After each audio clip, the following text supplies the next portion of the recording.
sharing information through various communication channels. So there's a lot of people in motion using the tools, modern tools of work, intellectual work. It's not as much physically, driving nails with hammers, but that's certainly a part of it, because we need places to work and to do our collaboration. So why are we out here in the natural environment? We have a building that will reference your position. Yeah. We'll have your piece had made I wasn't even expecting that. Yeah. That just that little. Yeah. It kind of denotes a few things about your portrait. So why are we out here in the natural environment? Well, that's kind of probably as much as anything a personal expression. I like outdoors.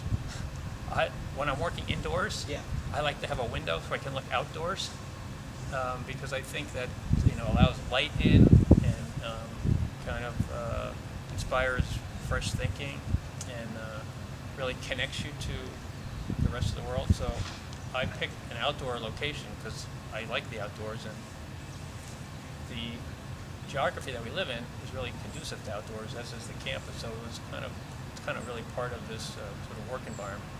So do you think that what you just described about your portrait as a contemporary worker matches the portrait we shot?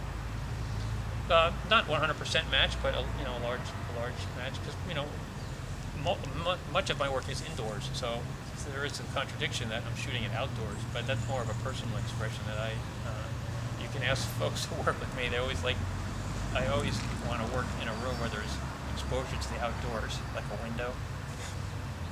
Why is that? Or for the reasons I mentioned. I like to have natural light come in. I think. Yeah. Why do you have? What is it about natural light that does this for you? Yeah. I'll ask a lot of explicit questions that sound like they're. That's good. I just want to. Yeah. Because in some ways buildings are artificial. Okay. As we construct them, and so being outdoors allows sort of the connection between sort of the real world, if you will, and the world that we construct, inside of buildings. I mean, they're both real, but this is in a more natural state when you're just out in the open. So you see yourself as part of the natural environment, Yeah. somewhat divorced from this job title. Part of me, yeah. Okay. Yeah. And the other half. The other half is a person who likes to be outdoors, swimming, riding bikes, walking in the woods, walking my dog, talking to people, and walking.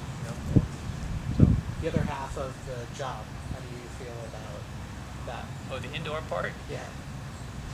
It's an important part. It's where a lot of sharing goes on, a lot of production of work, laboratories, from the academic side, or business discussions or administrative discussions from the other part.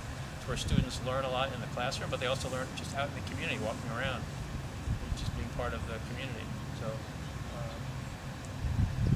they both are important sort of worlds. So you can see why I'm asking. Yeah. Okay, good. So are there any type of labor themes or social codes that you want to discuss in your portrait? For example, some people feel underpaid, overworked. Some people feel overworked, underpaid.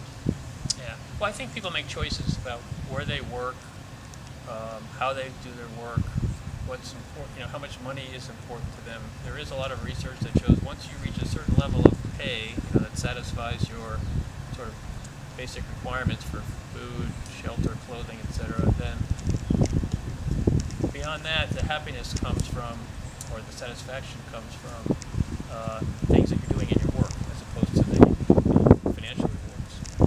You could argue that people don't make enough money in certain jobs here to live here because it's a very expensive place in the world to live.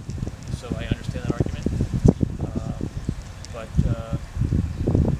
that's just one of the factors that we all have to deal with, depending on what our actual work is, whether we're a student, a worker, administrator. I think the figure you're referring to is $70,000 nationally. I've heard that. Yeah. There was somebody who was a head of a company, I think it was a software company, he paid every employee $70,000. Atlassian, I think. Yeah, you know exactly what I'm talking about. Okay. Do you belong to a union or a labor organization? Why or why not? No, I do not belong to one. I've never had the need you know, the school of philosophy that I come from is that um, if management and workers have the right sort of relationship individually and collectively, then organized labor might not necessarily be a requirement. But I think when things get out of hand, if you will, where workers really need to come together because their voices are not being heard, then that's where you get into the position to have organized labor, because it's the management, the leaders who are responsible for creating the right environment haven't done either their jobs right, or they haven't created the right environment where you can resolve those things in a more, what you might say, informal way, as opposed to a more formal, negotiated, contractual way. In their social contracts and their legal contracts. And organized labor to me is, it's a legal contract as opposed to a social contract, which exists in lots of organizations where you don't have organized labor in the technical definition, but you have the labor work is organized in a more social, collaborative fashion. So I don't belong to a union. It's not